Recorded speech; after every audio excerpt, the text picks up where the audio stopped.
복 있는 사람은 악인들의 꾀를 따르지 아니하며 죄인들의 길에 서지 아니하며 오만한 자들의 자리에 앉지 아니하고 오직 여호와의 율법을 즐거워하여 그의 율법을 주야로 묵상하는도다. 그는 시냇가에 심은 나무가 철을 따라 열매를 맺으며 그 잎사귀가 마르지 아니함 같으니 그가 하는 모든 일이 다 형통하리로다. 아멘. 사랑과 은혜가 많으신 하나님 아버지, 오늘도 저희들을 사랑하여 주셔서 저희들을 주님의 예배의 자리로 축복해 주심을 감사드립니다. 이 시간에도 성삼위 하나님 이곳에 충만하게 임재하여 주셔서 주의 자녀들을 돌봐주시며 그들의 심령을 동촉하여 주시고 우리들에게 합당한 은혜를 베풀어 주옵소서. 예수님 이름으로 기도드립니다. 아멘. 찬송가 5장입니다.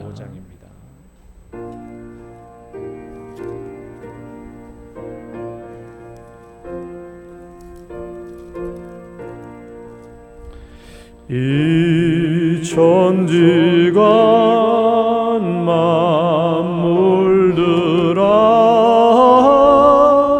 복 주시는 주 여호와 전능 성부 성자 성령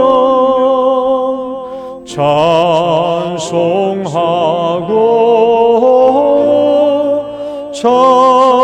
찬송하세. 아멘. 신앙 고백 드리겠습니다. 전능하사 천지를 만드신 하나님 아버지를 내가 믿사오며 그 외아들 우리 주 예수 그리스도를 믿사오니 이는 성령으로 잉태하사 동정녀 마리아에게 나시고 본디오 빌라도에게 고난을 받으사 십자가에 못 박혀 죽으시고 장사한 지 사흘 만에 죽은 자 가운데서 다시 살아나시며 하늘에 오르사 전능하신 하나님 우편에 앉아 계시다가 저리로서 산자와 죽은 자를 심판하러 오시리라. 성령을 믿사오며 거룩한 공예와 성도가 서로 교통하는 것과 죄를 사하여 주시는 것과 몸이 다시 사는 것과 영원히 사는 것을 믿사옵나이다. 아멘. 교동문 74번입니다. 마태복음 5장의 말씀. 심령이 가난한 자는 복이 있나니 애통하는 자는 복이 있나니 온유한 자는 복이 있나니 의에 줄이고 목마른 자는 복이 있나니 긍휼히 여기는 자는 복이 있나니 마음이 청결한 자는 복이 있나니 화평케 하는 자는 복이 있나니 의를 위하여 박해를 받은 자는 복이 있나니 나로 말미암아 너희를 욕하고 박해하고 거짓으로 너희를 거슬러 모든 악한 말을 할 때 너희에게 복이 있나니 기뻐하고 즐거워하라. 하늘에서 너희 상이 큼이라. 너희 전에 있었던 모든 선지자들도 이같이 박해하였느니라. 아멘. 앉으셔서 찬송가 85장입니다.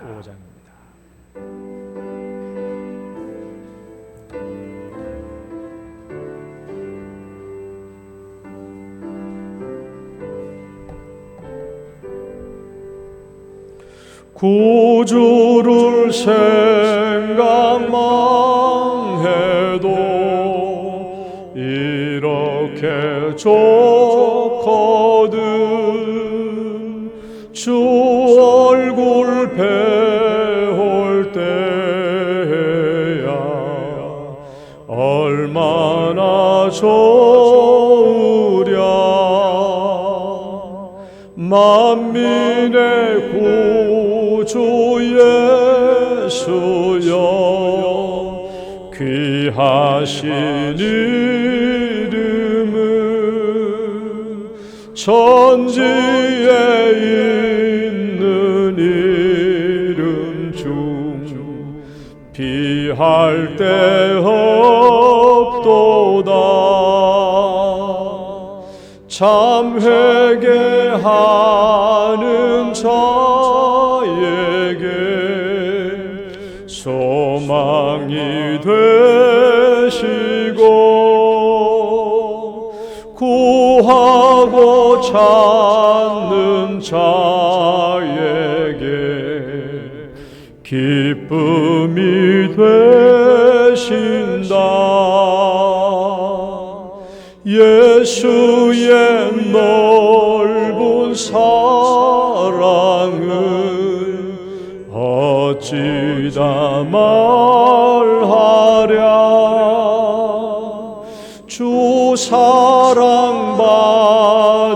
사람만 그 사랑 알도다. 사랑의 구주 예수여 내 기쁨 되시고 이제로부터 영원히 영광이 되소서. 아멘. 조주철 장로님 기도 인도하시겠습니다.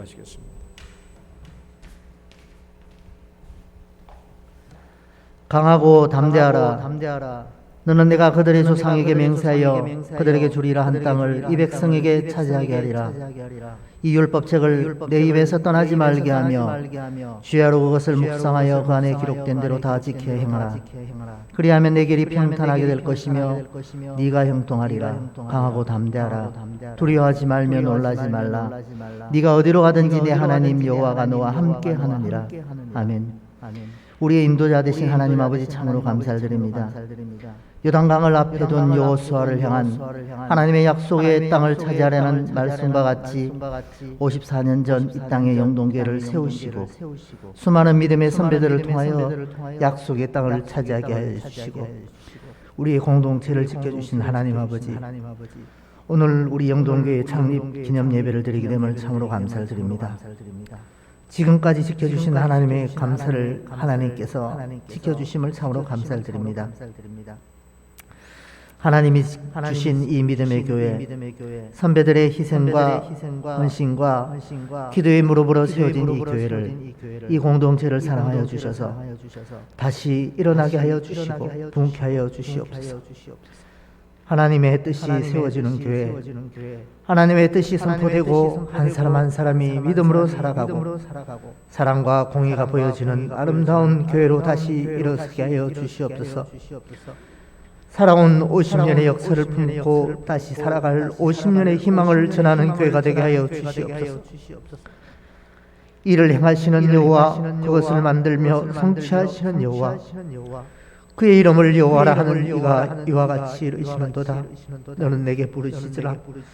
내가 네게 응답하겠고 네가 알지 못하는 크고 은밀한 일을 내게 보이리라 약속하신 하나님 앞에 우리가 담대히 구하고 성취하시는 하나님을 바라보게 하여 주시옵소서. 100, 200 운동을 위하여 기도합니다. 희망도 꿈도 없는 우리에게 예수 그리스도의 십자가의 사랑을 통하여 구원을 베풀어 주신 하나님, 그 은혜에 감사하며 우리가 복음의 사역에 동참하게 하여 주시옵소서. 예수를 알지 못하는 자들에게 복음을 전하게 하여 주시고 참된 기쁨을 회복하는 교회가 되게 하여 주시옵소서. 11월에 있을 새생명 초청 주일을 통하여 또 한 번 복음을 전할 기회를 주신 하나님, 많은 무리들이 이 복음의 기쁜 소식을 듣고 하나님의 자녀가 되는 역사가 있게 하여 주시옵소서. 다시 일어서는 영동교회를 꿈꿉니다. 이를 위해 진행하는 8주간의 금요기도에 많은 성도들이 동참하게 하여 주시고 머물러 있는 나의 신앙을 돌아보게 하시고 말씀으로 기도로 스스로 세우는 신앙인이 되게 하여 주시옵소서. 기도회를 통하여 우리의 나약한 부분들이 회복되게 하여 주시고 우리의 성품들이 성숙되게 하여 주시고 사랑과 헌신의 동력자들이 많이 세워지게 하여 주시옵소서. 따뜻한 교회로 서로가 서로를 바라보게 하여 주시고 나를 향한 너를 향한 우리를 향한 하나님의 뜻이 그 아름다운 뜻이 세워지게 하여 주시옵소서. 세상의 희망이 되는 교회가 되게 하여 주시옵소서. 아비를 잃고 어미를 잃은 아픔을 유족들을 하나님 위로하여 주시옵소서. 믿음의 유산을 따라 살아가는 성도들을 되게 하여 주시옵소서. 온 교회가 함께 위로하고 사랑을 나누는 교회가 되게 하여 주시옵소서. 우리의 자녀들 유치부 유초등부 학생의 청년들에 이르기까지 이들이 좌로나 우로나 치우치지 않고 하나님의 말씀을 소중히 여기고 믿음대로 살아가게 하여 주시고 하나님의 나라를 확장하는 데 귀한 믿음의 자녀들로 성장하게 하여 주시옵소서. 학교에서나 군에서나 사회 어디에서든지 하나님의 이름을 높이며 지혜롭게 용기 있게 담대하게 살아가는 주의 자녀들 되게 하여 주시옵소서. 병 안에 있는 많은 연약한 우리의 가족들이 있습니다. 우리가 할 수 있는 것은 없지만 하나님 이들의 손을 붙들어 주셔서 위로하여 주시고 함께하여 주시고 힘을 다하여 주시옵소서. 기도하옵기는 이들이 회복되어 함께 예배하고 함께 우리의 사랑을 나누는 자들 되게 도와주시옵소서. 오늘도 말씀을 들고 우리 서신 우리 목사님 영육간의 강건함을 붙들어 주시고 선포되어지는 말씀으로 힘을 얻고 위로를 받고 소망으로 살아가는 저들 되게 도와주시옵소서. 하나님 우리의 밭이 옥토밭이 되어서 이 말씀을 하나하나 심어서 30배, 60배, 100배의 결실을 거둘 수 있는 귀한 성도들 되게 도와주시옵소서. 오늘 예배를 하나님 영광스럽게 받아주시옵시고 우리에겐 하나님의 은혜의 예배 시간 되게 도와주시옵소서. 예수 그리스도의 이름으로 기도드립니다.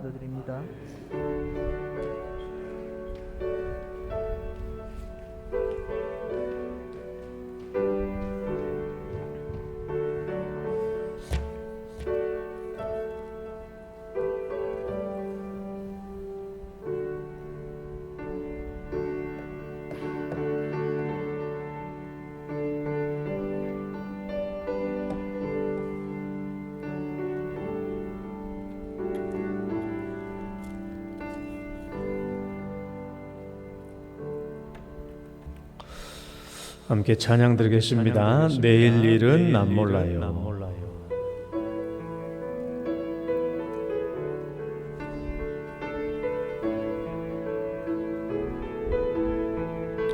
내일 일은 난 몰라요. 하루하루 살아요.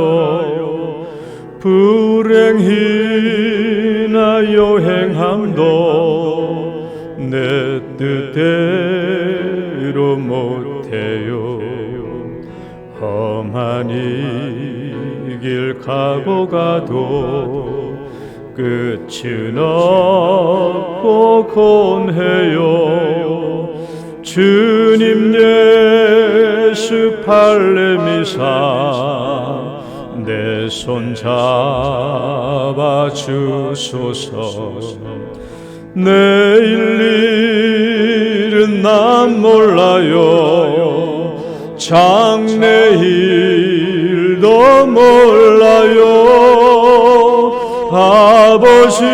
아버지여 날 붙드사 평탄한 길 주옵소서.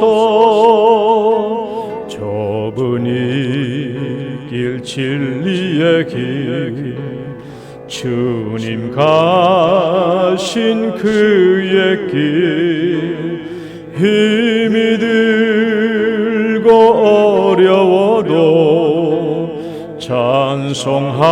찬송하며 갑니다. 성령이여 그 음성을 항상 들려주소서. 내 마음은 정해서요 변치 말게 하소서. 내일 일은 난 몰라요. 장래일도 몰라요. 아버지여 아버지여 주신 소명 이루소서. 만왕의 왕 예수께서 이 세상에 오셔서 만 백성을 구속하사 창구주가 되셨네. 순교자의 본을 받아 나의 믿음 지키고 순교자의 신앙 따라 이 복음을 전하세. 불과 같은 성령이여 내 맘에 항상 계셔.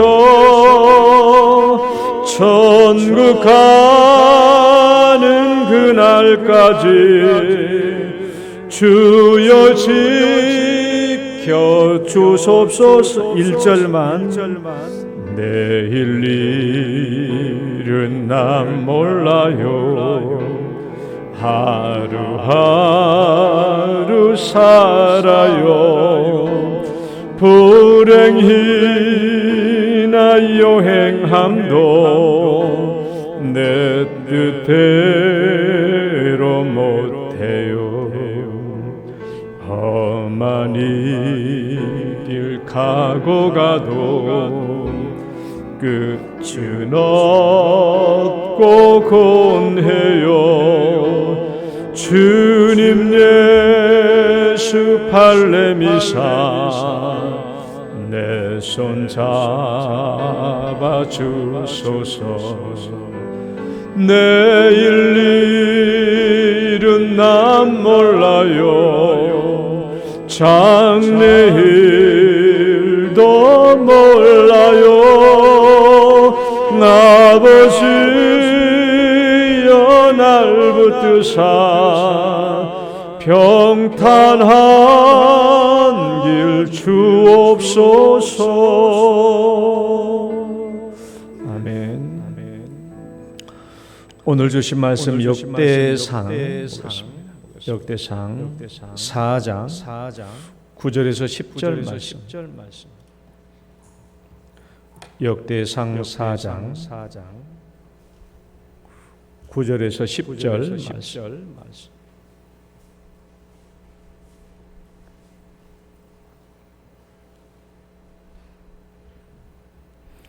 역대상 4장 9절에서 10절 두 절 말씀 우리 함께 봉독하겠습니다. 시작. 야베스는 그의 형제보다 귀중한 자라. 그의 어머니가 이름하여 이르되 야베스라 하였으니 이는 내가 수고로이 낳았다 함이었더라.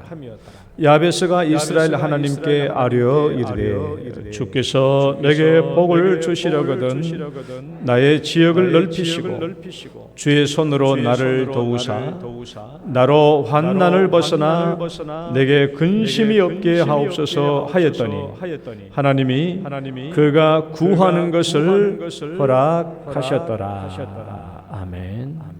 하나님 아버지 감사합니다.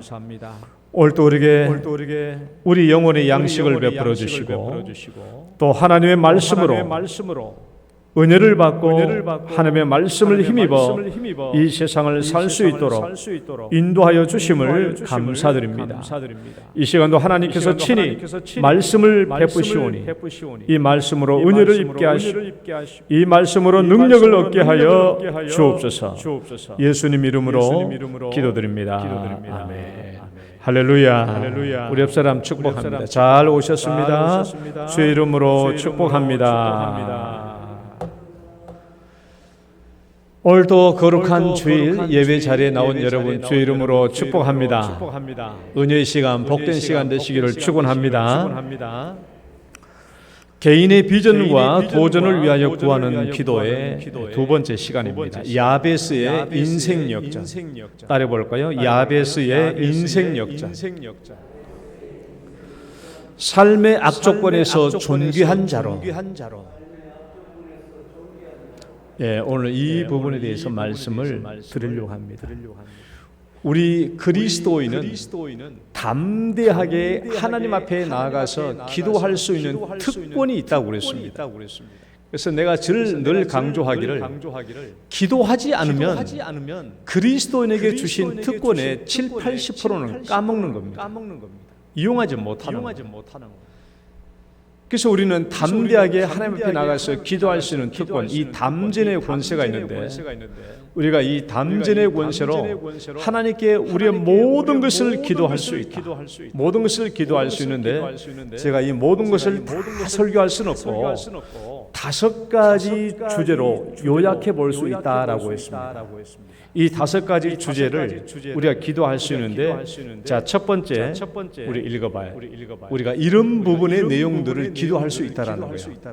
1번 우리 삶의 가장 본질적이고 먹고 사는 것에 대해서 우리가 부족하면 하나님께 기도해서 받을 수 있습니다. 이걸 기도하는 거예요. 그다음에 두 번째 2번 예, 우리 삶에 문제가 발생했을 때 삶의 문제가 발생. 야곱에 대해서 제가 얘기했지 않습니까? 야곱이 씨름하는 기도. 삶의 문제가 발생했을 때 하나님 앞에 나아가 기도해서 이 문제를 극복할 수 있는 길이 우리에게 있다. 그 다음에 3번 따라해봅시다. 더 잘된 나, 더 잘된 인생. 이것을 꿈꾸며 나아갈 수 있는 거예요. 이것을 위해서 우리는 기도할 수 있는 겁니다. 그래서 우리가 이 부분을 현재 기도하고 설교하고 있고요. 4번 이 부분은 순전히 우리 자신의 영적인 성장을 위해서 기도하는 겁니다. 우리는 이런 부분을 놓고 기도해야 돼요. 예수님을 닮아야 돼요. 하나님의 형상을 회복해 나가야 되는 이런 기도를 해야 됩니다. 4번. 그 다음에 5번 하나님의 사역을 위하여 구하는 기도를 해야 돼요. 우리가 지금 교회 부흥운동 200운동을 하고 있죠.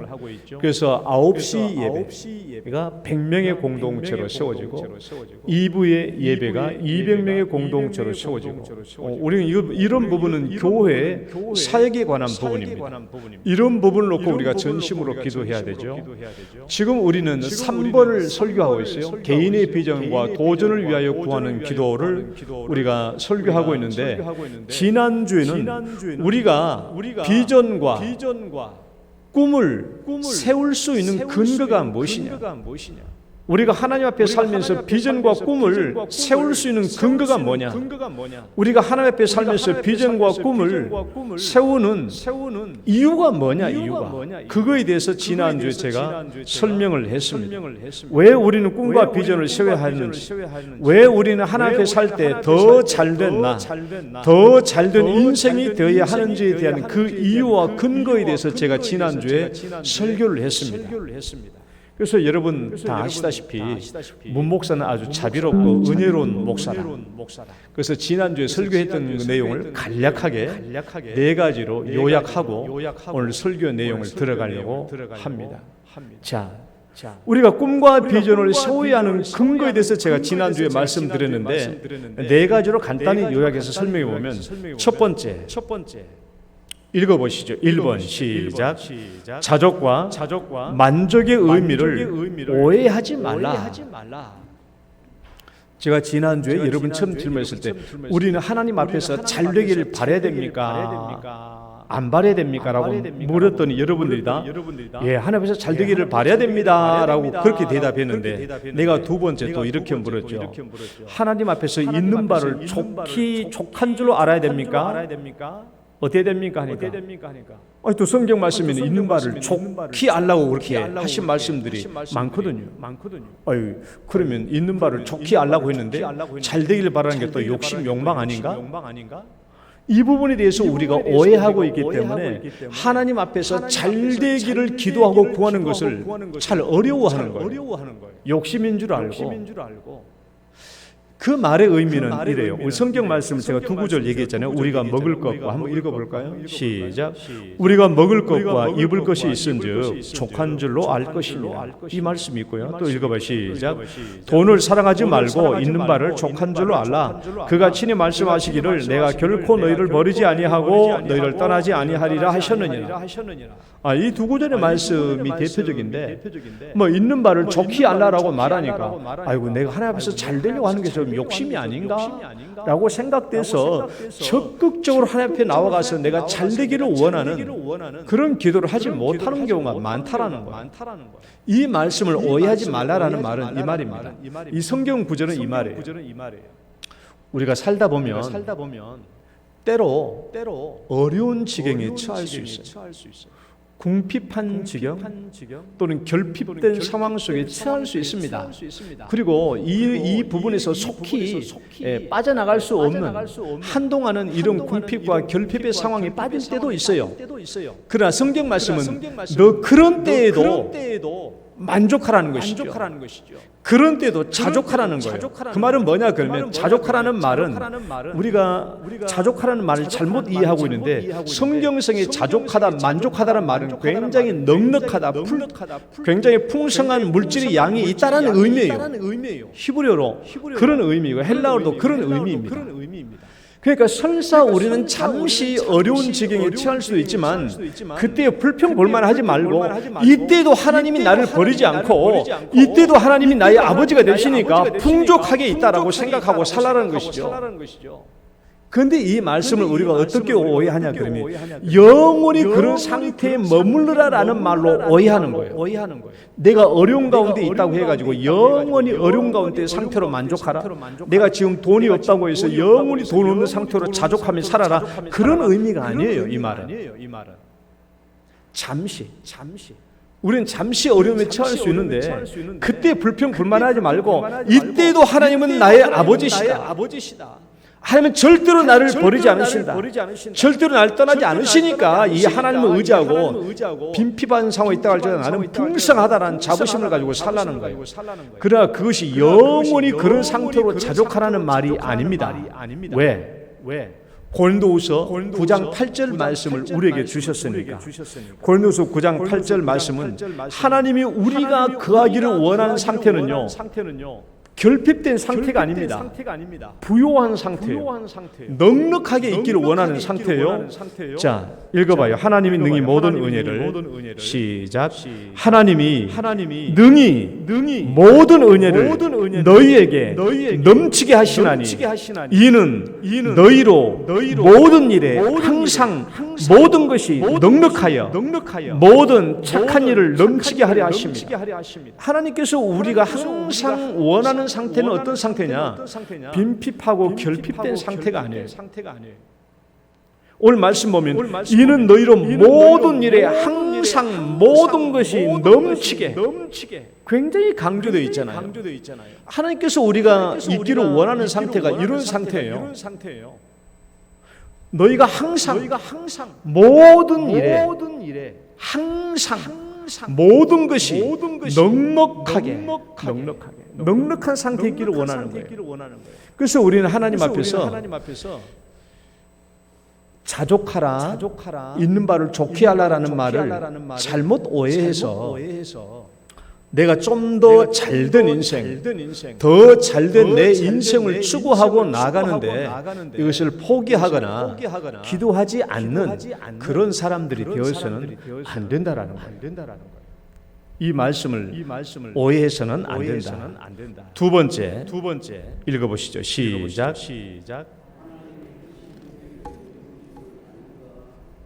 무슨 말인가 하면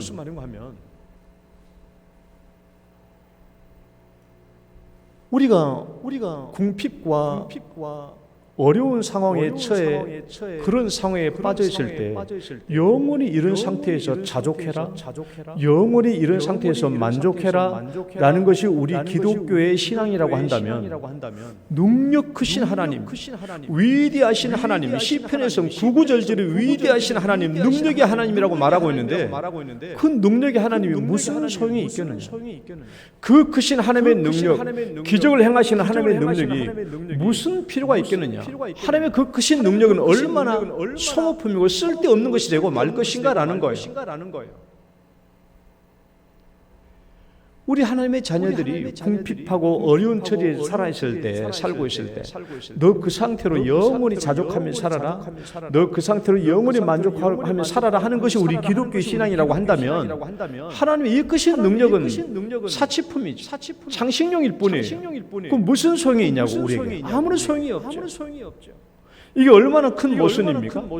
하나님이 그 크신 능력을 가졌으면서도 우리는 빈피가고 곤핍된 상황에서 영원히 만족하고 자족하여 살아야 한다면 이게 얼마나 모순덩어리냐고. 하나님이 그 크신 능력을 있는데 자기 자녀들은 너 궁핍된 상황에서 영원히 거기서 만족하며 자족하며 살라고 하는 것은 이게 얼마나 모순이냐라는 거예요.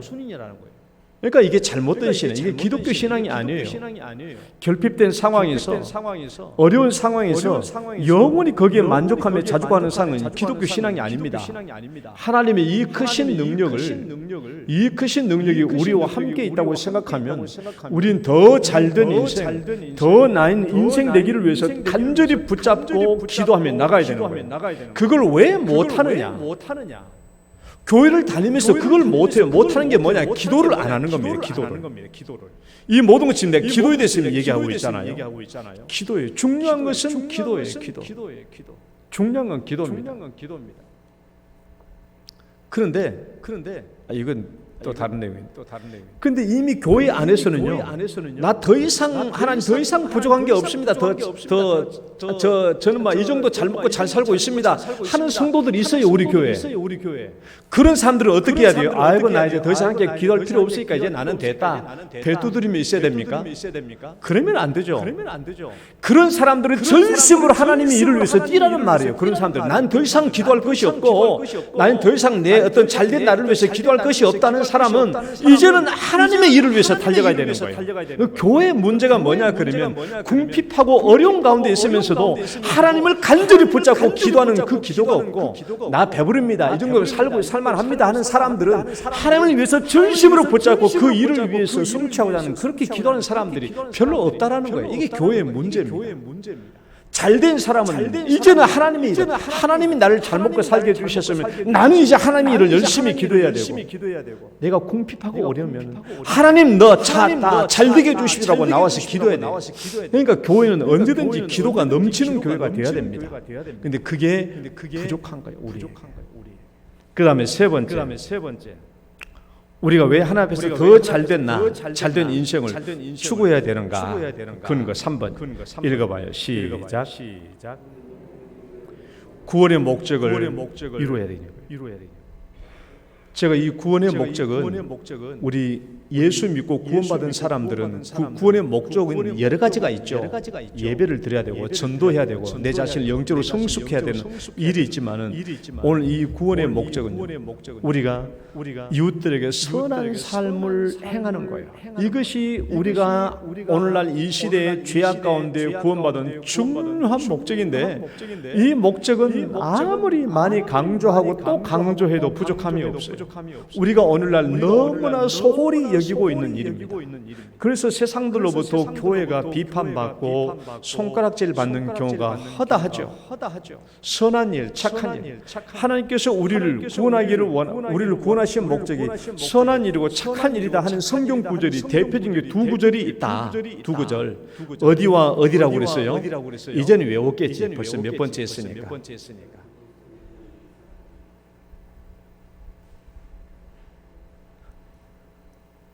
우리 권사님들만 시작.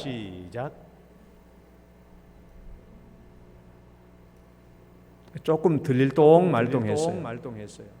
에베소서 2장 10절, 디도서 2장 14절. 하나님께서 우리를 구원해 주신 목적 한번 읽어봅시다. 에베소 2장 10절 시작.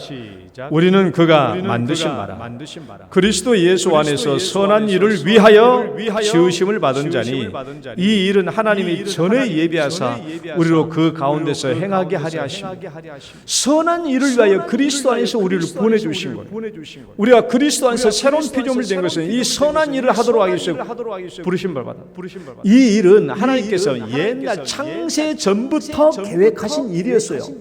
창세 전부터 계획하기를 그리스도 안에서 구원받은 사람은 선한 일을 하도록 하기 위해서 우리 하나님이 영광 받으시고 이런 일들을 통해서 많은 죄인들을 하나님께로 구원하는 일들을 하기 위하여 선한 일을 하도록 우리를 구원해 주시고 디도서 2장 14절 시작. 그가 우리를 대신하여 자신을 주심은 모든 불법에서 우리를 속량하시고 우리를 깨끗하게 하사 선한 일을 열심히 하는 자기 백성이 되게 하려 하십니다. 우리를 구원하신 이유가 뭐냐? 우리를 모든 불법에서 구원하시고 깨끗하게 하신 이유가 뭐냐? 선한 일을 열심히 하는, 선한 일을 열심히 하는. 헬라어 원문을 보면 열광적으로 하는, 열광적으로. 예수님께서도 우리가 열매를 많이 맺으라고 그랬잖아요. 이 일을 위해서 우리가 잘 돼야 되는 겁니다. 잘 돼야 돼요. 근데 우리가 만약 겨우 내가 먹고 사는 것이 그냥 겨우 입에 풀칠하고 산다면 내가 어떻게 착한 일을 많이 합니까? 내가 어떻게 열매를 많이 맺을 수 있습니까? 그건 뭐 입에 풀칠한 걸로 만족해야 된다면. 그래서 그냥 입에 풀칠한 상태, 결핍되고 곤핍한 상태, 그게 영원히 머물러 있어서는 안 된다라는 거예요. 우린 더 잘된 인생, 더 잘된 나가 되어야 돼요. 그래야 내가 착한 일과 선한 일을 많이 할 수 있는 것입니다. 네 번째 읽어봐요. 시작. 믿음이 꿈과 비전을 세우도록 도전하기 때문에. 우리가 구원받은 믿음이 있잖아요. 우리가 믿음으로 구원받잖아요. 우리가 가지고 있는 믿음 자체가 뭐냐? 우리가 가지고 있는 믿음 자체가 우리가 믿음으로 예수를 믿고 하나님의 자녀가 되는 구원을 받았는데 우리가 예수님을 믿을 때는 이 믿음 자체가 그 본질 자체가 속성이 뭐냐 그러면 속성이 뭐냐? 하나님의 그 크신 능력을 믿고 그 크신 능력을 의지하게 하면서 내가 더 잘되는 자신이 되어야 되겠다 하는 것을 바라게 되는 겁니다. 우리가 가지고 있는 믿음 자체가 그런 속성을 지니고 있어요. 그러니까 성경 말씀에 믿음은 읽어보시죠. 믿음은 바라는 시작. 믿음은 바라는 것들의 실상이요 보이지 못하는 것들의 증거니라고 그래요. 믿음은 바라는 것들의 실상이에요. 내가 가지고 있는 이 믿음은 하나님 안에서 바라는 것이 있고 기대하는 것이 있게 만들어요. 믿음이 있다면 그냥 막 되는 대로 사는 것이 아니라 믿음이 있다면 당연히 하나님 안에서 더 기대하고 바라는 것이 있게 만드는 것이 믿음입니다. 그러니까 믿음이 있는 사람들은 뭔가 더 큰 것을 바라고 기대하는 것이 있게 돼요. 왜 그래요? 하나님을 보니까 하나님 나를 보면은 그런 것을 기대할 수 없지만은 이 크신 하나님 위대하신 하나님을 바라보면 그냥 가만히 있을 수 있는 게 아니에요. 믿음은 더 큰 것을 바라고 더 큰 것을 기대할 수 있게 하죠. 그래서 믿음은 바라는 것이 있게 하는데 결국 그 실상이 된다. 바라는 것은 실상이 돼 실제가 된다는 거예요. 실제로 이루어진다는 거예요. 그러니까 하나님 안에서 내가 뭔가 기대하고 바라고 그것이 이루어지도록 하나님께 기도하면 그것이 마침내 성취가 되고 실제가 된다는 것이죠. 그게 믿음이에요. 그러니까 우리가 가지고 있는 믿음 자체가 가난과 결핍과 곤고한 상태에 자족하도록 할 수 있는 게 아니에요. 더 큰 것을 바라고 더 잘된 인생을 위해서 꿈꾸게 하고 만들게 하는 것이죠. 그래서 예수님께서 뭐라고 하셨냐? 예수께서 이르시되, 그 다음 읽으세요. 예수께서 이르시되,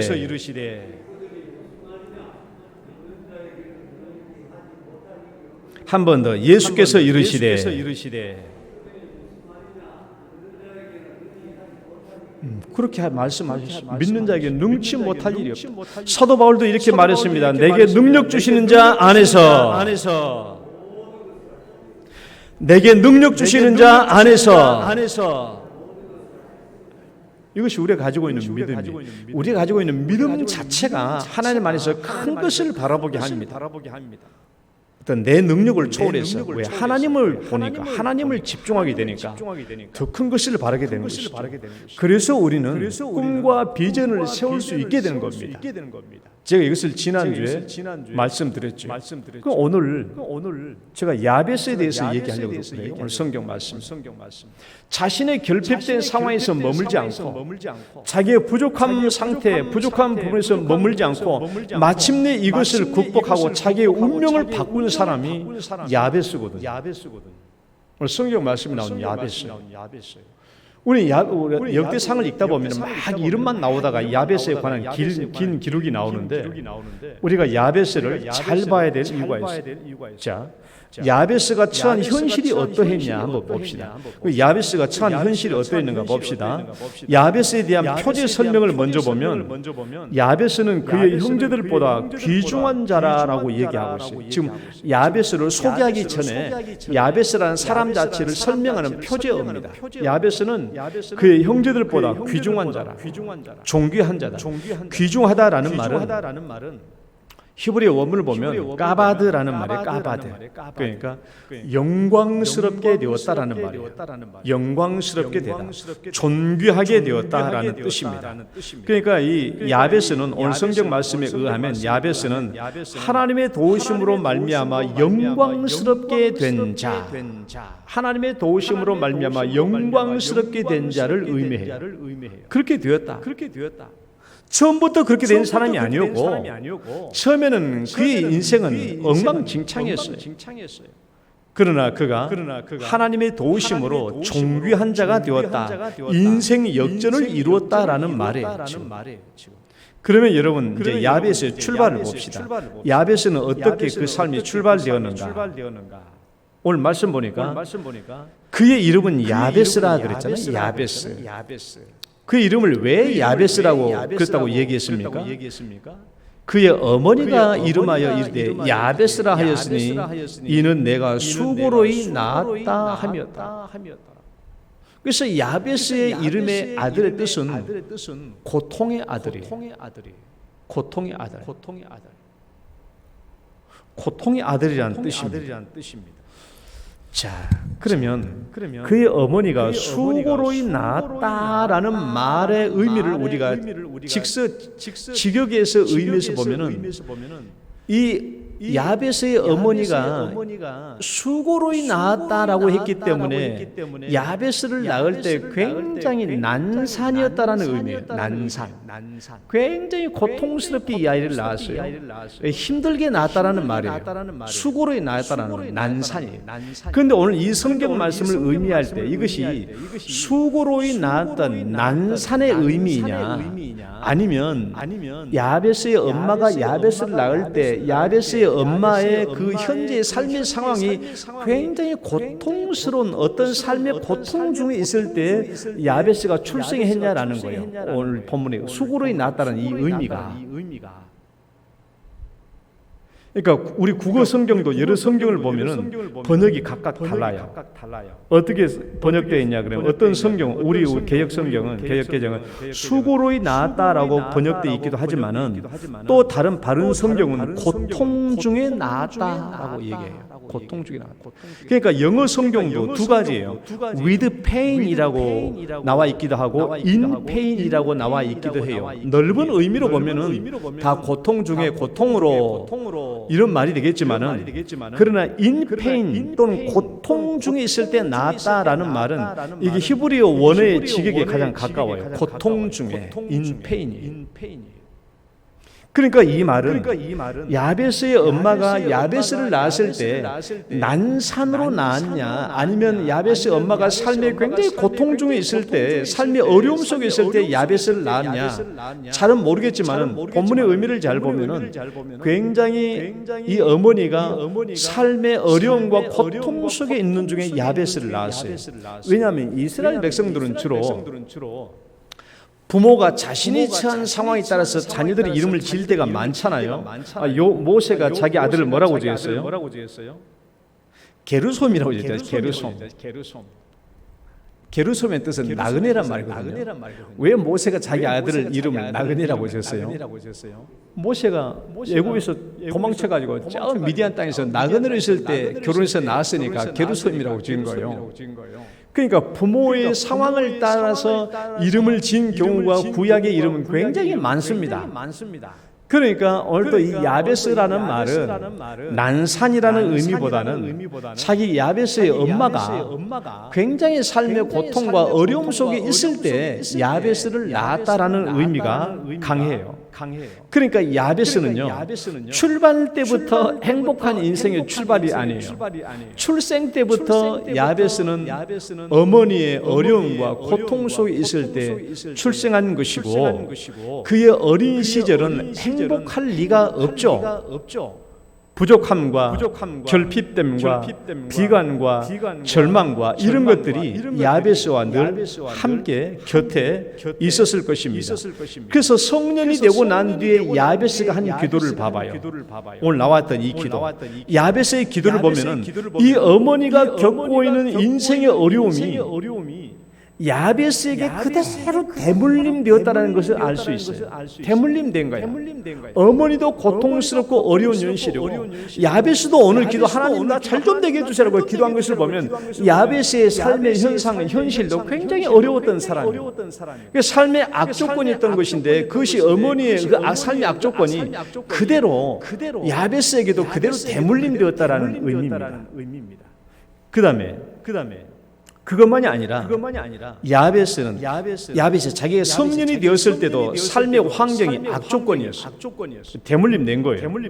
야베스의 현재 상황이, 야베스의 현실의 상황이 어떠냐? 오늘 성경 말씀 보면은 두 가지로 알 수 있어요. 야베스의 현실이 어떤 상황이냐? 어떤 상황? 첫 번째는 어떤 상황이냐? 읽어보실까요? 시작. 물질적으로 가난한 현실. 야베스는 물질적으로 굉장히 가난했어요. 여러분, 우리의 삶 속에서 우리가 이 땅에 살면서 가장 살기 힘든 게 뭐예요? 언제가 제일 살기 힘들어요? 어떤 사람들이 방에서 그냥 고독사하고 그냥 죽는 사람들이 많아요? 돈이 없으니까. 돈 없는 서울에서 반지하에서 어떤 지하에서 돈이 없으니까 사람들이 30대도 직장 못 가고 그러니까 그냥 죽잖아요. 돈 없는 것만큼 힘든 게 어디 있어요? 야베스의 현실은요, 첫 번째는 가난한 현실. 야베스가 왜 이렇게 구했는가 생각해봐요. 나의 지경을 넓혀주십사. 야베스가 왜 나의 지경을 넓혀달라고 기도했을까? 여기서 말하는 지역인데, 이 지역 또는 지경이란 말은 히브리어로는 가불이라는 말, 가불이라는 월급 먼저 한 달 월급 좀 미리 당겨 주십시오라는 가불할 때 가불 하잖아요. 그 한글로는 똑같이 가불로 읽어지는데, 왜 이 가불, 하나님 왜 나에게 나의 지경을 넓혀 주십사라고 야베스가 기도하게 되었을까? 생각해 봐요. 왜 그렇게 기도했겠어요?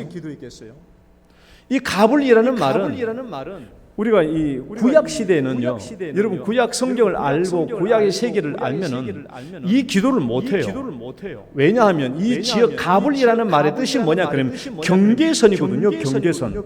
이 경계선은 뭐냐 그러면 하나님께서 이스라엘 백성들 적과 꾸리는 가나안 땅을 주셨을 때 각 지파별로 분배해 줬잖아요. 그 분배선이 경계선이고, 절대로 구약 성경에서는 이 경계선을 뛰어넘을 수 있어요, 없어요? 뛰어넘을 수 없죠. 이 경계선을 넘어갈 수 있는 선이 아니에요. 아니에요. 그리고 내가 유다 지파가 되었다 그러면 유다 지파는 종족별로, 가문별로, 가족별로 또 이 지역이 다 경계가 정해져 있습니다. 경계가 이미 다 정해져 있어요. 그러니까 여러분 유대 사회에서의 토지는 공개념이기 때문에 내가 어떤 사람의 토지를 살 수 있는 게 아니에요. 굉장히 어려워요. 샀다고 할지라도 다시 희년이면 돌려줘야 됩니다. 그러니까 유대 사회에서는 땅을 넓혀달라는 개념이 없어요. 아버지가 죽으면 그 아버지 죽은 땅으로부터 내가 이만큼을 분할받는 것입니다. 그 분할받으면 형들도 다 땅을 분할받는 거고 그 분할받은 땅은 넓힐 수가 없죠. 경계선이 이미 정해져 있으니까. 이 지경을 넓혀달라고 말할 수 있는 상황이 아니에요. 구약 사회는. 그런데 야베스는 왜 내 지경을 넓혀달라고 하나님께 기도했을까? 이런 사실을 뻔히 아는 사람이 왜 그랬을까? 너무나 가난하니까. 너무 먹고 사는 것이 힘드니까. 그러니까 내 지경을 넓혀달라고 하는 이 말은 오늘날 우리 시대로 말하면 하나님 나에게 좀 돈 좀 주십시오라는 말이에요. 나 좀 돈 좀 주십시오. 먹고 살 수 있도록 해 주십시오라는 기도거든요. 우리가 구약 시대는 뭐 그런 돈이라는 게 없잖아요. 그러니까 지역을 넓혀달라는 말이에요. 지역을 넓혀달라는 말은 하나님 나에게 돈을 좀 달라고, 나 좀 먹고 살만하게 해달라고, 필요한 경제와 물질 좀 달라고 그렇게 기도하는 거거든요. 내 지역을 넓히게 해달라고 하는 말은 그만큼 야베스는 그 현실이 물질적으로, 경제적으로 가난했다는 것을 의미하는 거예요. 그러니까 그렇게 기도한 겁니다. 두 번째 그가 처한 현실은요, 환난과 근심이죠. 두 번째, 야베스의 두 번째 기도가 그러잖아요. 첫 번째가 내 지역을 넓히시고, 두 번째는 나로 환난을 벗어나 내게 근심이 없게 하옵소서. 환난이. 오늘 성경 말씀은 자세히 안 나와 있습니다. 야베스가 어떤 환난을 당했는지는 안 나와 있어요. 그러니까 이 환난이라고 나와 있지만은 히브리어 원어는 본래 있다는 라, 도레미파, 솔, 라 할 때 라입니다. 라라는 말은 악한 상황이에요. 악한 상황이란 뜻인데 두 가지가 있어요. 두 가지로 적용돼서 번역되는데 육체 현세, 육체적인 환경 속에서 질병이나 재앙을 만났을 때 그 삶이 악하게 됐다라고 말해요. 질병이나 재난이나 이런 걸 받았을 때, 두 번째는 죄를 지었을 때 악하게 되었다라고 성경은 말합니다. 근데 여기서 말하는 악하게 되었다, 여기서 말하는 환난은 야베스가 경험하게 겪게 되는 육체 질병이나 육체적인 재앙을 의미하는 거예요. 그래서 이것이 뭐가 된 겁니까? 근심이 된 거야. 육체의 고통과 육체적인 어려움이 있다면 당연히 마음에 근심이 따르죠. 걱정이 따르지 않겠습니까? 이것이 지금 야베스가 처한 현실이죠. 물질적이고 경제적인 어려움, 지극한 가난. 두 번째는 육체적인 재난, 육체적인 질병, 이런 고통, 이걸로 또 말면 마음의 고통, 그렇죠? 마음의 근심, 이런 것들이 지금 현재 야베스가 처한 현실이에요. 그러면 봅시다. 야베스는 이런 현실에서 도대체 어떻게 했길래 이런 현실을 완전히 깨끗하게 극복하고 인생이 역전될 수 있었을까? 존귀한 자, 영광스러운 자가 될 수 있었을까? 어떻게 그렇게 될 수 있었어요? 어떻게 그렇게 될 수 있었을까? 어떻게 더 잘된 야베스, 어떻게 더 잘된 인생 야베스가 될 수 있었을까?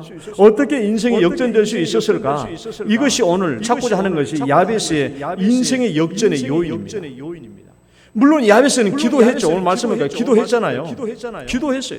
하나님께 구했습니다. 이게 가장 중요한 내용이죠. 하나님께 기도하라는 거예요. 기도하는 거. 그런데 야베스가 왜 기도하게 되었을까? 그게 더 중요한 요인입니다. 기도하는 건 맞아요. 근데 왜 야베스가 어디서 기도의 동력을 얻었나라는 거예요? 어디서 그 기도할 수 있는 동력을 얻게 되었을까? 두 가지가 나와요. 성경 말씀 읽어보면. 첫 번째는 읽어봅시다. 첫 번째. 시작.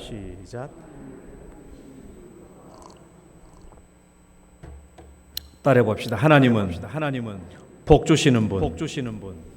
한 번 더. 하나님은 복 주시는 하나님. 여러분은 하나님을 복 주시는 하나님으로 믿으시길 축원합니다. 복 주시는 하나님. 오늘 말씀 봐봐요. 10절 말씀 봐봐요. 주께서 내게 복을 주시려거든. 복을 주시려거든. 주든 말든이 그런 말이 아니라 성경 말씀을 명확하게 번역하면 부디 저에게 복을 내리셔서, 공동 번역은 그렇게 해놨어요. 부디 저에게 복을 내리셔서. 또 개역 성경에는 주께서 내게 복에 복을 더하사 그랬죠. 여러분 이 성경 개역되기 전에 복에 복을 더하사 그렇게 해놨어요. 그러니까 야베스가 하나님 앞에 기도할 수 있었던 첫 번째 동력을 얻었던 게 뭐냐 그러면 하나님은 나를 복 주시는 하나님이에요. 따라봅시다. 하나님은 나를 복 주시는 하나님이에요. 이런 복 주시는 하나님 믿어야 돼요. 여러분 제가 이게 복 주시는 하나님이라고 하니까 아유 그냥 하나님은 그냥 그 세상 모든 사람들이 그냥 기복주의 신앙처럼 그냥 나에게 복 주시고 물질에 복 주시고 그걸만을 말하는 게 아니에요. 성경에서 말하는 바라크라는 축복은 먼저 내가 여기서 말하는 복이 바라크잖아요. 이 하나님 성경에서 말하는 복이라는 말의 기본은 내가 하나님 앞에서 무릎을 꿇을 수 있는 복. 그러니까 하나님을 계속 경유할 수 있는 복을 말하고, 그리고 하나님께서 우리가 알고 있는 대로 나에게 필요한 물질과 필요한 것들 나에게 공급해 주시고 채워 주시는 복. 그다음에 세 번째 마음이 평안해지는 복. 네 번째 이것이 이웃들에게 흘러 넘쳐가는 복이에요. 이 개념이 구약에서 말하는 복이라는 말입니다.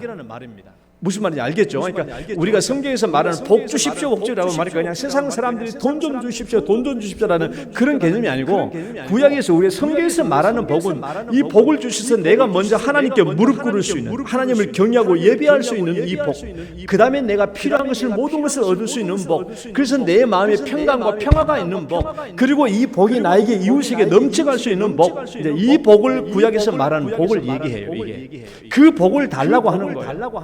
하나님은 이런 복을 주시는 하나님이시다. 이런 복. 그러니까 그가 하나님 앞에 엎드려서 기도한 것이 아니겠습니까? 야베스가 인생의 역전을 이룬 출발점은 하나님을 어떻게 아느냐에서 출발한 거예요. 하나님을 어떻게 아느냐. 여러분 하나님을 어떻게 알고 있습니까? 하나님은 복 주시는 하나님. 하나님은 복 주시는 하나님. 창세기 1장에서도 보면은 하나님께서 인간을 창조하시고 맨 처음에 뭐요? 그들에게 복 주시며 이르시되, 복 주시며 이르시되, 하나님께서 인간을 창조하셨을 때 제일 먼저 주셨던 마음이 복입니다. 우리 인간들은 하나님의 복을 받으며 살도록 창조된 겁니다. 그래서 우리는 신앙생활할 때 하나님은 복 주시는 하나님으로 알아야 돼요. 그래서 야베스는 기도하기 시작한 겁니다. 복 주시는 하나님. 야베스가 잘된 인생으로 되었던 출발점이 바로 이거예요. 하나님을 복 주시는 하나님으로 알았다라는 거예요. 두 번째는 어떤 하나님을 알았는가? 읽어봅시다. 시작. 하나님을 능력으로 돕는 분으로 알았어요.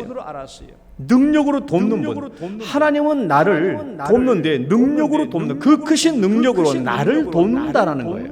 돕는다. 10절 말씀 보세요. 10절 말씀 보면 그렇게 되어 있잖아요. 주의 손으로 나를 도우사 그랬잖아요. 주의 손으로 나를 도우사. 주의 손으로. 주의 손이란 말은 능력의 손 아닙니까? 능력의 손. 모든 일을 행하시는 그 능력의 손으로 나를 도우사. 나를 도운다라는 거예요. 나를 도우시는 하나님. 야베스가 하나님께 기도할 수 있었던 것은 하나님은 그 크신 능력으로 나를 도우신다라고 확신하고 믿었기 때문에 그가 하나님 앞에 기도할 수 있었던 거예요. 기도하는 거예요. 그 기도가 어디서 시작됩니까? 하나님은 그 크신 능력으로 나를 돕는다는 것입니다. 하나님이 그 크신 능력으로 나를 돕지 않는다면 그 크신 능력이 무용지물이에요. 무슨 소용이 있어요? 아무 소용이 없죠. 그러나 야베스는 하나님은 그 크신 능력으로 나를 돕는 분이다라고 그렇게 믿었던 것입니다. 하나님의 능력은 능치 못함이 없죠. 우리 말씀 읽어볼까요? 여호와께 능치 못할 일이 있겠느냐. 시작. 여호와께 능치 못할 일이 있겠느냐. 또 나는 여호와여. 시작. 나는 여호와여 모든 육체의 하나님이라 내가 할 수 없는 일이 있겠느냐. 할 수 없는 일이 있겠느냐. 또 대저. 시작. 대저 하나님의 모든 말씀은 능치 못하심이 없느니라. 능치 못함이 없어요. 야베스가 어떻게 이렇게 존귀한 자가 될 수 있었나? 이 궁핍하고 어렵고 가난의 현실에서 왜 그가 이렇게 존귀한 자가 될 수 있었나? 하나님께서는 나를 돕는 능력자이시다라고 믿고 믿었기 때문에 그런 거예요. 그런데 여러분, 이제 마지막 결론 가기 전에 얘기할 게 있어요. 하나님은 능력 많으신 분, 모르시는 분 있어요? 여러분 중에 모르시는 분이 있냐고. 하나님은 그 크신 능력으로 나를 돕는 분, 그거 모르시는 분 있어요? 뭐 교회 생활 1년만 하면 다 알아요. 교회 생활 1년만 하면 하나님은 능력이 많으시고 하나님은 도우시는 분이시고 그걸 모르는 사람이 누가 있어요? 다 알죠. 다 아는데 오늘 야베스는 인생 역전을 성공한 이유와 오늘날 우리가 그렇지 못한다고 한다면 그렇지 못한 핵심적인 차이점이 있어요. 차이점이 오늘 성경 말씀에 있다. 다 알잖아요. 하나님의 그 크신 능력으로 도우시는 분이라는 거. 우리가 모르는 사람이 누가 있어요? 하나님은 복 주시는 분이다. 모르는 사람 누가 있어요? 신앙생활 1년만 하면 다 알아요. 그런데 왜 야베스는 인생 역전에 성공했고 왜 우리는 못하냐라는 핵심적인 차이점이 여러분 10절 말씀을 읽어보면 10절 말씀에 나와 있어요. 한번 같이 읽어봐요. 성경 보고 10절. 야베스가 시작. 야베스가 이스라엘 하나님께 아뢰어 이르되 주께서 내게 복을 주시려거든 나의 지역을 넓히시고 주의 손으로 나를 도우사 나로 환난을 벗어나 내게 근심이 없게 하옵소서 하였더니 하나님이 그가 구하는 것을 허락하셨다. 10절 말씀에 야베스하고 여러분의 차이점을 생각해봐요. 어디에 차이점이 있는지. 야베스는 왜 인생 역전에 성공했는데 우리는 왜 지금 못하고 있다면 왜 못하고 있는지 그 핵심적인 차이점이 방금 우리 10절 말씀 읽었는데 뭐 어디에 있어요? 어디에 있습니까?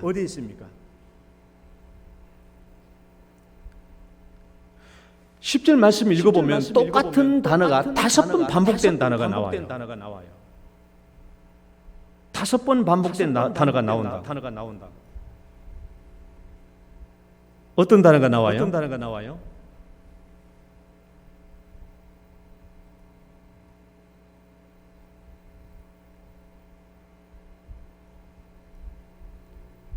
김복수 권사님 왜 안 찾아요? 성경 보고 찾아야 되는데.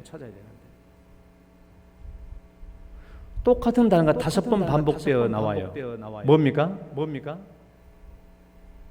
아니 우리 손지는 장로님은 맞추셔야지. 모르겠어요? 아니, 그러면 우리 성경이 다 몰라도 돼. 나라는 단어가 5번이나 나오잖아요. 나라는 단어가 내게 복을 주시고 나의 지역을 넓히시고 나를 도우사 나로 환난을 벗어나 내게 근심이 없게 하옵소서.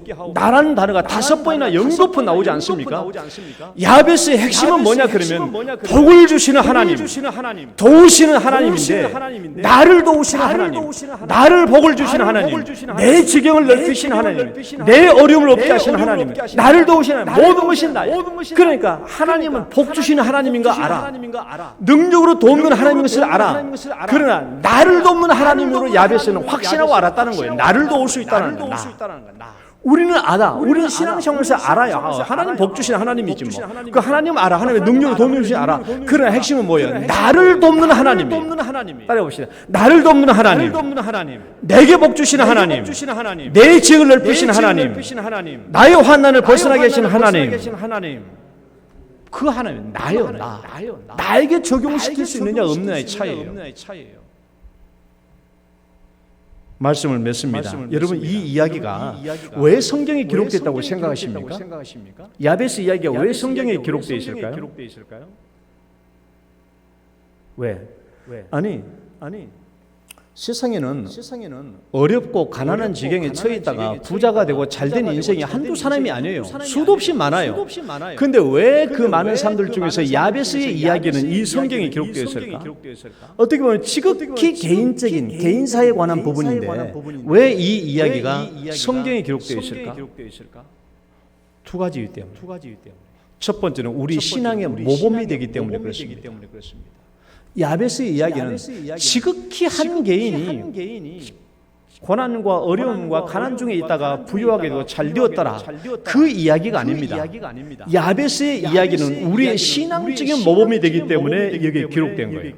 무슨 말인가 하면은 하나님 안에서 누구든지 이 하나님을 믿고 의지하고 기도하면 누구든지 간에 야베스처럼 될 수 있다라는 거예요. 그렇기 때문에 오늘 여기에 기록해 놓은 겁니다. 만약에 야베스가 잘 되었는데 성공했는데 이 성공을 자기 혼자만 잘 먹고 잘 누렸다라는 사람이 된다면 이 이야기를 여기 기록할 필요가 없죠. 이 야베스가 성공해가지고 자기 혼자 욕심껏 잘 먹고 잘 마시고 잘 살았더라라는 그렇게 끝났다면 야베스 이야기를 여기다 기록할 필요가 없어요.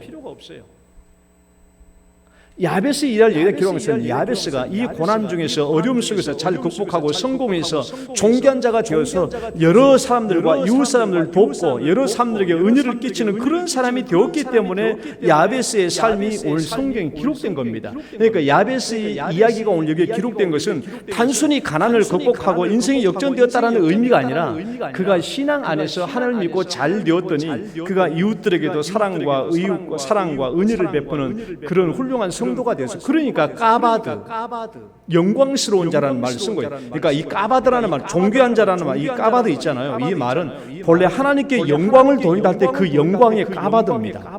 이 단어를 야베스에게 적용한 거예요.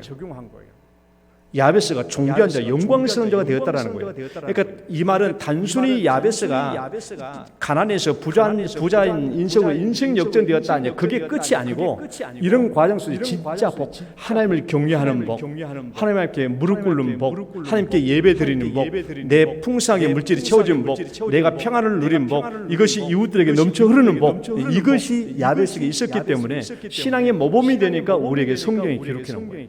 그 첫 번째 이유입니다. 두 번째 이유는 뭐예요? 두 번째 이유는 너희들도 그렇게 하라는 것이죠. 너희들도 그렇게 하라.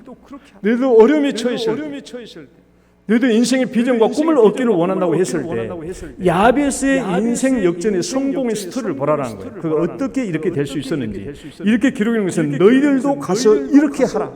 너희들의 삶에 적용하라는 의미. 너희들의 삶에 적용하라. 야베스의 훌륭한 점은 그거죠. 복 주시는 하나님, 그 크신 능력으로 도우시는 하나님인데 나를 복 주시는 하나님, 나를 복 주시는 하나님. 그렇게 자신에게 적용했던 것처럼 이 이야기를 오늘 여러분에게 각자에게 적용하며 살라고 이 말씀을 성경에 기록한 겁니다. 여러분, 하나님 안에서 더욱더 복되고 때로는 어려운 지경, 삶의 악조건이 있다고 할지라도 절망하지 말고 계속 기도하고 간구하시면 우리도 다 같이 존귀한 자, 또 영광스러운 자가 될 줄 믿습니다. 하나님 아버지 감사합니다. 오늘 또 우리에게 주신 이 말씀으로 우리가 힘을 얻게 하시고, 혹시 우리 중에 삶의 어려운 현실의 악조건이 있다면 야베스처럼 우리들도 주 앞에 기도해서 우리의 삶의 인생의 역전이 이루어지고 복을 받는 인생이 될 수 있도록 축복하여 주옵소서. 예수님 이름으로 기도드립니다. 아멘. 찬송가 365장.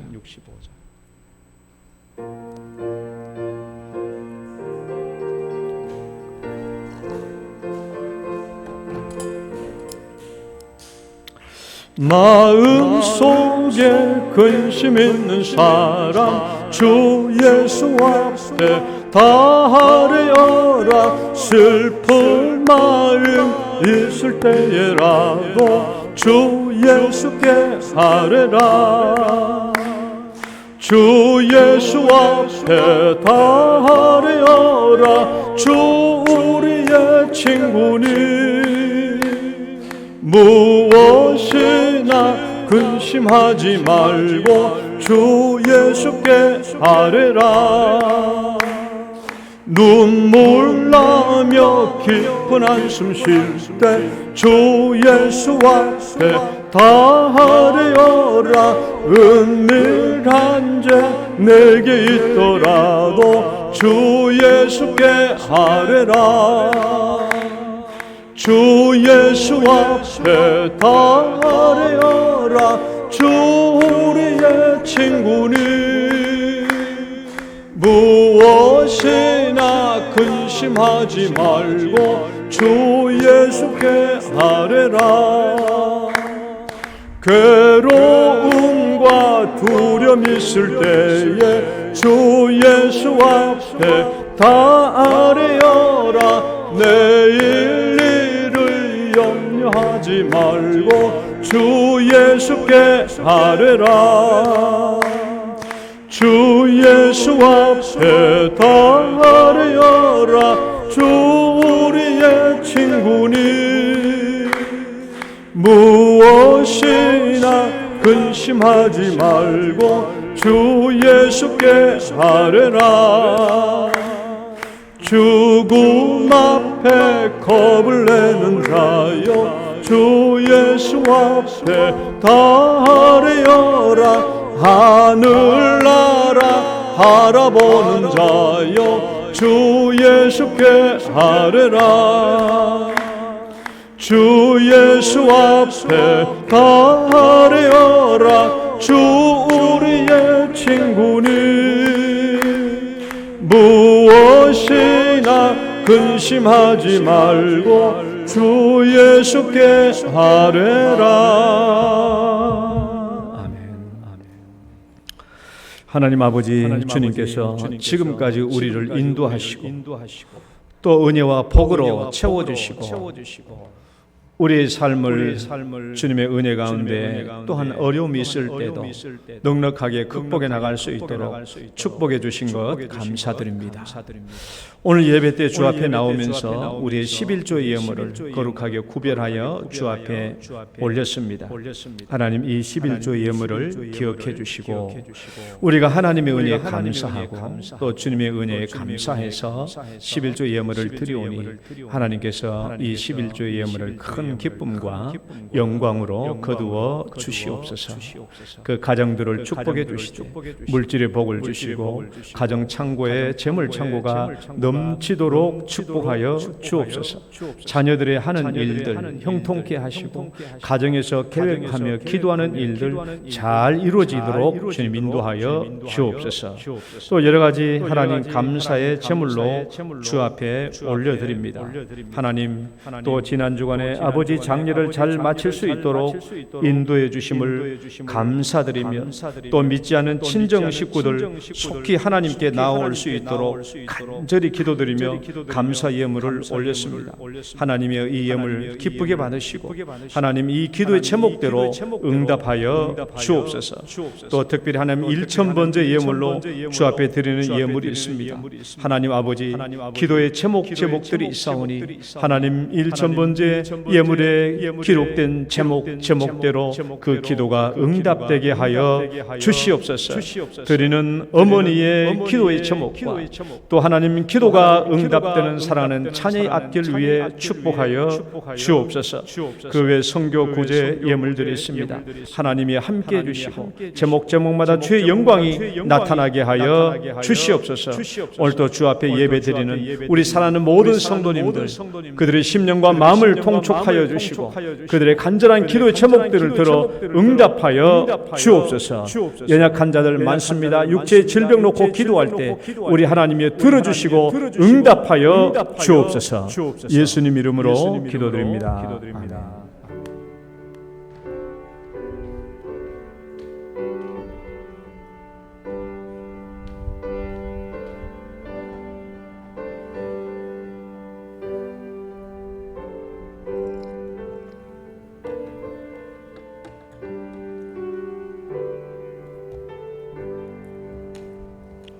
교회 소식 잠시 보겠습니다. 우리가 9월달은 정교인 합심 기도회의 달입니다.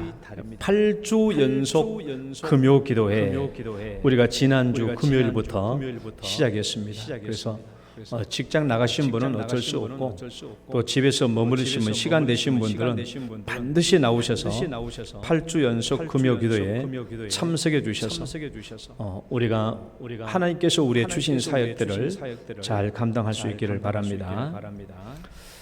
자, 오늘은 교회 설립 54주년입니다. 54주년인데 교회에서 특별히 선물 준비한 거 있나요? 손지는 장로님? 없습니까?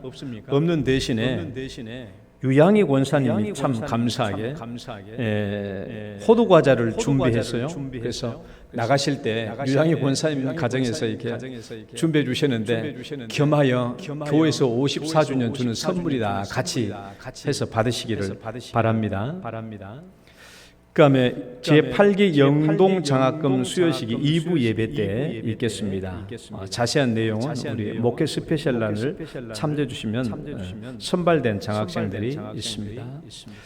오후 대청부 연합 예배가 25일 날 다섯째 주, 마지막 주에 오후 예배는 대청부하고 연합 예배를 드리는데 그때 특강 강사가 옵니다. 강사가 오셔서 특강 내용도 있고 하니까 여러분들 앞에 참조하시고 마지막 주 오후 3시 예배 때 우리 어른들도 함께 참여해서 또 대학부들과 함께 참여해서 오후 예배 드렸으면 좋겠습니다. 다음 주에 전도회 원례회 있습니다. 또 대입 준비자 차민호 박정우에서 기도해 주시기를 바랍니다. 자, 다 같이 일어서셔서 축복송 찬양 들으시고 축도로 예배 마치겠습니다. 당신은 소중한 사람.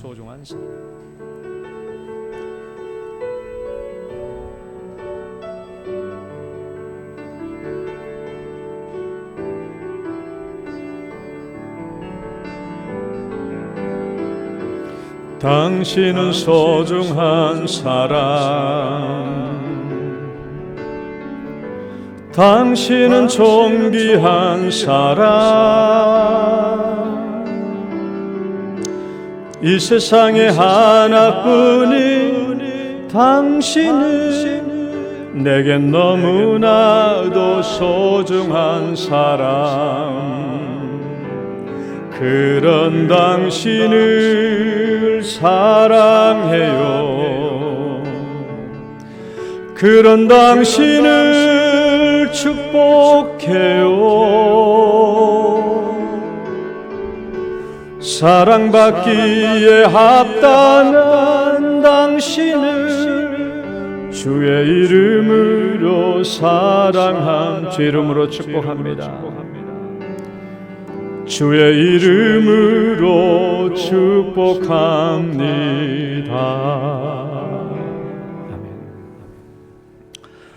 이제는 우리를 죄악 가운데서 구원해 주신 우리 구주 예수 그리스도의 은혜와 하나님 아버지의 극진하신 사랑과 성령님의 교통 감화 역사 충만케 하신 은혜가, 하나님은 나를 복주시는 하나님, 하나님은 그 크신 능력으로 나를 도우시는 하나님을 믿고 기도함으로 더 잘된 인생, 더 잘된 나가 되기를 소원하며 또 기대하며 꿈꾸는 모든 성도들 머리 위에 이제로부터 영원토록 함께 있을지어다.